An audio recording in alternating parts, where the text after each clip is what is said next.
My name is Rajan Kumar and you are watching Rajan Academy of Education. आज के इस video में बात करेंगे physical education, MCQs and one word answers के बारे में। Fundamentals of anatomy and physiology chapter का नाम है, क्लास 11th चैप्टर 8। ठीक है, तो अब हम बात करते हैं क्वेश्चन नंबर 1 पे। ठीक है, क्वेश्चन नंबर 1 है dash is a branch of biology that deals with the study of body structure of organisms which includes there system, organs and tissues. यानी कि कौन सी ब्रांच है जो बायोलॉजी की डील करती है, किसके साथ डील करती है?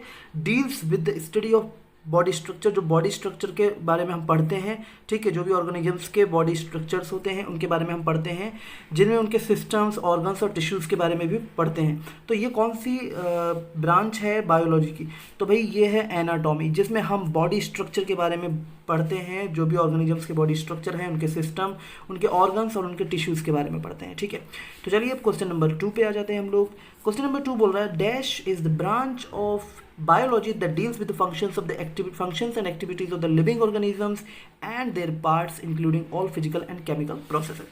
यानी कि कौन सी ब्रांच है बायोलॉजी की जो डील करती है फंक्शंस के बारे में और एक्टिविटीज़ जो होती हैं, फंक्शंस और एक्टिविटीज़, किसकी एक्टिविटीज़ और फंक्शंस? लिविंग ऑर्गेनिजम्स की। ठीक है, और उनके पार्ट्स के बारे में, जिसमें फिजिकल और केमिकल प्रोसेसेस भी शामिल होते हैं। ठीक है, तो ये दोनों डेफिनेशन सिमिलर सी लग रही हैं लेकिन ये अलग हैं, तो आप थोड़ा सा इसको ध्यान से पढ़िए।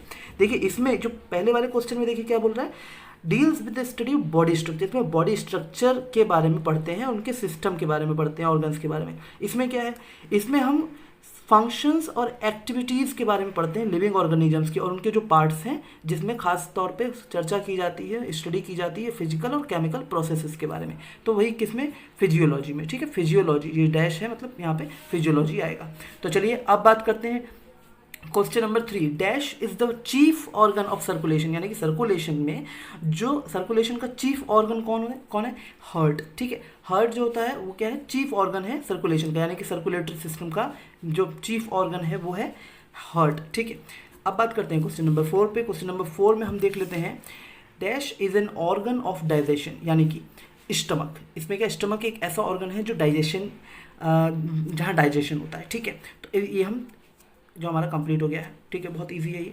अब बात कर लेते हैं क्वेश्चन नंबर 5 के बारे में। 5 में क्या लिखा है, the functions of various systems.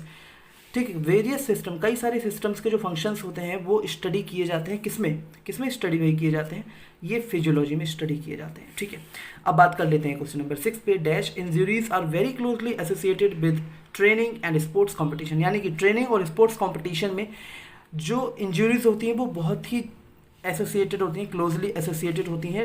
ठीक है, जब ट्रेनिंग होती है और स्पोर्ट्स कंपटीशन में, तो कौन सी इंजरीज कहती है वो, क्या मतलब उनको हम कौन सी इंजरीज कहते हैं? वो हम कहते हैं उनको स्पोर्ट्स इंजरीज। ठीक है, अब बात कर लेते हैं हम लोग क्वेश्चन नंबर 7 के बारे में। क्वेश्चन नंबर 7 क्या बोल रहे हैं, dash are unavoidable in the field of sports. यानी कि dash are unavoidable in the field of sports, यानी कि किसको हम अवॉइड नहीं कर सकते इस स्पोर्ट्स में, स्पोर्ट्स की फील्ड में। तो भाई देखिए इंजरीज तो एक ऐसी चीज़ है जो हम खेलते हैं जब कूदते हैं। ठीक है, और स्पोर्ट्स होता है तो उसमें इंजरीज तो कहीं ना कहीं कभी ना कभी हो ही जाती है, थोड़ी बहुत इंजरीज। ठीक है, चाहे वो घुटने का मुड़ना हो, चाहे खरोच लग जाना, कुछ ना कुछ। देखिए स्पोर्ट्स एक ऐसी एक्टिविटी है जिसमें इंजरीज तो हो ही जाती है कभी ना कभी। ठीक है, तो अब यहाँ पे हम बात करते हैं क्वेश्चन नंबर 8 के बारे में। Our body consist of large number of bones that constitute the dash.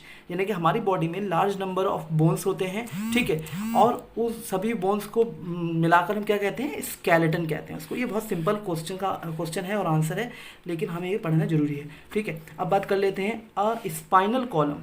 ठीक है, अ spinal column is composed of a series of bones called dash. यानी कि जो स्पाइनल कॉलम होता है, ठीक है, स्पाइनल कॉलम, ठीक है, वो कई सारी बोन्स की सीरीज से बना हुआ होता है, जिसको हम क्या कहते हैं? वर्टेब्रे। अब ये आपको होमवर्क है, मुझे प्लीज़ आप बताइए कि वर्टेब्रे क्या होता है, ताकि आपकी भी नॉलेज बढ़े। ठीक है, वैसे अगर आपको पता है तो प्लीज़ कॉमेंट में जरूर लिखें।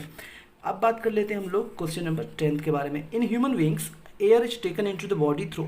अगर हम बात करें कि जो हवा है यानी कि वायु है वो हम कैसे लेते हैं, किसके थ्रू लेते हैं? बॉडी में तो लेते हैं, लेकिन बॉडी में किसके थ्रू लेते हैं? नॉस्ट्रिल्स होती है ना, ठीक है, उनके थ्रू लेते हैं। तो भाई नॉस्ट्रिल्स को हम क्या कहते हैं? इसके बारे में मुझे ज़रूर बताएं। ठीक है, मुझे वैसे पता है लेकिन मैं आपको 1-2 क्वेश्चन में होमवर्क दे देता हूँ हर बार। कोशिश यही करता हूँ कि 1-2 क्वेश्चन आपको मैं होमवर्क में दे दूँ। एनीवे, अब हम बात करते हैं क्वेश्चन नंबर 11 की dash is dash system is an organ system. कौन सा एक ऑर्गन सिस्टम है, कौन सा सिस्टम एक ऑर्गन सिस्टम है जो ट्रांसपोर्ट करता है ऑक्सीजन, न्यूट्रिएंट्स, हार्मोन्स और कार्बन डाइऑक्साइड और अदर सेलुलर वेस्ट को भी, ठीक है, एक जगह से दूसरी जगह, जो और various organs in the body, मतलब सारे ऑर्गन्स, कई तरीके के ऑर्गन्स हैं, ठीक है, वहाँ ले जाता है, वहाँ से भी लाता है ब्लड को, ठीक है, ब्लड के थ्रू, ठीक है। तो कौन सा सिस्टम है वो, तो अब देख लेते हैं, पेज हम पलटते हैं। हाँ, तो भाई सर्कुलेटरी सिस्टम, ठीक है, सर्कुलेटरी सिस्टम के थ्रू ऐसा होता है, ठीक है।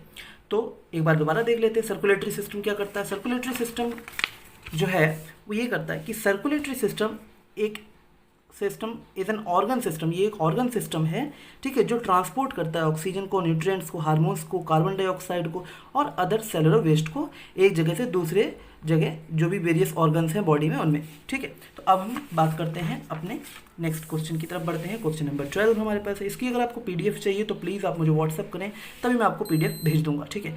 तो क्योंकि पीडीएफ का लिंक मैं नहीं बना पा रहा हूँ अभी, तो इसलिए आप मुझे व्हाट्सअप कर सकते हैं। एनीवे, अब बात करते हैं क्वेश्चन नंबर 12 के बारे में। Dash is a type of connective tissue, ठीक है, which constantly circulates through the body, यानी कि ब्लड, यहाँ पे लिखा है ब्लड एक ऐसा टाइप है जो कनेक्टिव टिश्यू का एक ऐसा टाइप है जो सर्कुलेट्स होता रहता है पूरी बॉडी में, ठीक है। तो पूरी बॉडी में ये सर्कुलेट होता रहता है। तो ये बहुत ही ईजी क्वेश्चन का आंसर हो गया।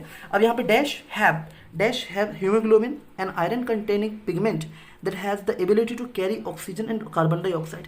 देखिए इसमें क्या बोल रहा है, डैश हैव हीमोग्लोबिन, ठीक है, इनके पास हीमोग्लोबिन होता है, ठीक है, एक आयरन कंटेनिंग पिगमेंट जो है, ठीक है, जिसके पास एबिलिटी होती है ऑक्सीजन और कार्बन डाइऑक्साइड को कैरी करने की। तो भाई वो होते हैं रेड ब्लड सेल्स, ठीक है, हमारे जो रेड ब्लड सेल्स होते हैं उनमें हीमोग्लोबिन होता है एन आयरन कंटेनिंग पिगमेंट, ठीक है, that has the ability to carry oxygen and carbon dioxide. So these are questions, ठीक है। तो अब यहाँ पे क्वेश्चंस हो चुके हैं कंप्लीट। तो अब बात कर लेते हैं हमारी नेक्स्ट वीडियो की। अब हम नेक्स्ट वीडियो जल्द से जल्द लाने वाले हैं, ठीक है।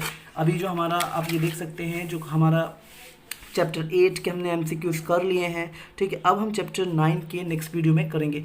तो उम्मीद है आपको ये वीडियो पसंद आया होगा। तो प्लीज़ लाइक कीजिए, शेयर कीजिए एंड कमेंट जरूर कर दीजिए। एंड हाँ, वन मोर थिंग, हमारे चैनल को जरूर सब्सक्राइब कीजिए और ज़्यादा से ज़्यादा शेयर कीजिए, ताकि आपके जितने भी दोस्त हैं, आपके जितने भी फ्रेंड्स हैं, वो इसका फ़ायदा उठा सकें। So thank you so much for watching the video completely. Thank you.